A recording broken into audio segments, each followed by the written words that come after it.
Ce lundi 13 janvier 2025 a permis au syndicat national de la Direction générale du transport terrestre d'animer un point de presse à l'esplanade de sa direction ayant pour chaperon dénonciation du non-respect des engagements pour le bien-être des agents, absence du bureau du secrétaire général nouvellement nommé au Conseil des ministres en faisant une virgule pour la non-réception du budget de fonctionnement de 2024. Le syndicat national des agents de la Direction générale des transports terrestres, SINA-DGTT, vient à travers le point de presse de ce lundi 13 janvier 2025 s'exprimer pour dénoncer les maux dont souffrent nos entités administratives, à savoir la Direction générale des transports terrestres, le Centre national de l'examen du permis de conduire et le Centre national d'édition et de délivrance des documents de transport. En effet, à l'absence d'un dialogue franc,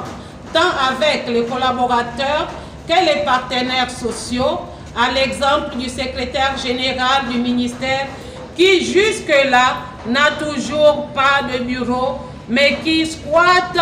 dans une salle de réunion depuis sa prise de service.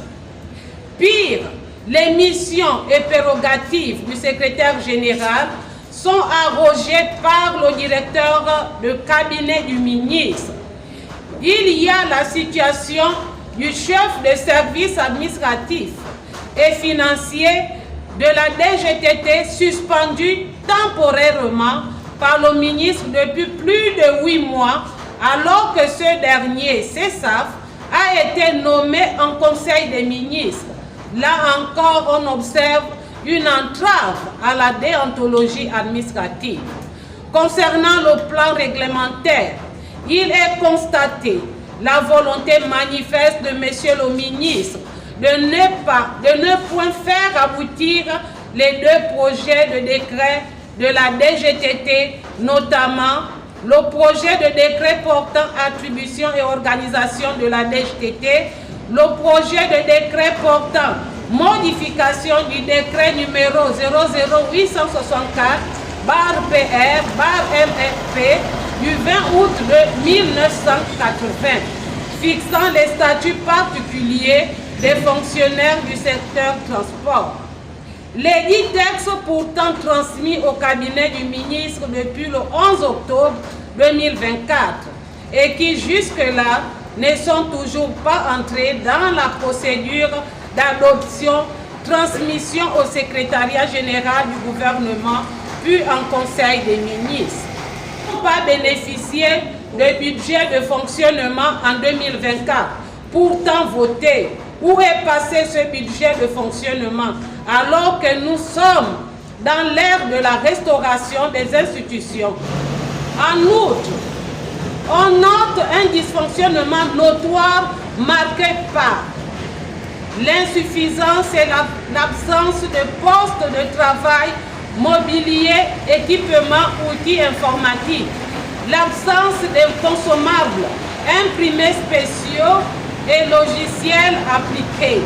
l'obsolescence du matériel informatique, à l'exemple du CNEPC, du Centre national de l'examen de permis de conduire, qui dispose à ce jour que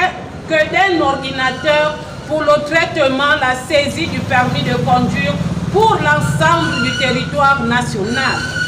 L'absence totale de véhicules de service et liaison depuis près de 20 ans. Par ailleurs, dénoncer l'injustice et le préjudice dont sont victimes les agents des services cités, supra, consécutifs aux décisions arbitraires de Monsieur le ministre, notamment la mauvaise gestion du compte régie de la DGTT dû au dépassement de fonctionnalités du dit compte, la violation flagrante des dispositions des arrêtés instaurant le paiement de la prime de rendement, la non prise en compte des propositions pertinentes et logistiques une soutenabilité et une pérennité de cette prime. La décote de 19% du montant de la prime des agents de la DGTT, CNFC et CNDDT,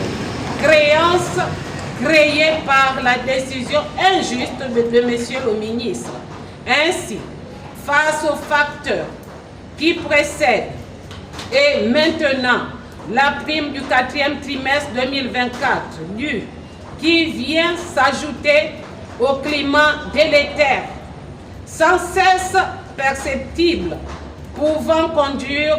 irréversiblement à l'implosion de nos entités, le SINA-DGTT attire une fois de plus l'attention de plus hautes autorités sur le risque de grève illimitée que pourrait engendrer cette situation. Nous notons que malgré les efforts du président de la transition, le général de brigade Blaise Clotaire Oligui-Nguema, de donner du sourire au peuple gabonais, le ministère du Transport ne rime pas à cette cadence qui se justifie par les dénonciations publiques, conférences de presse, points de presse, mouvements d'humeur, comme le témoigne le Sénat DGTT qui ne compte pas porter les bretelles en décidant devant la base de paralyser une énième fois l'administration dès demain, mardi 14 janvier 2025.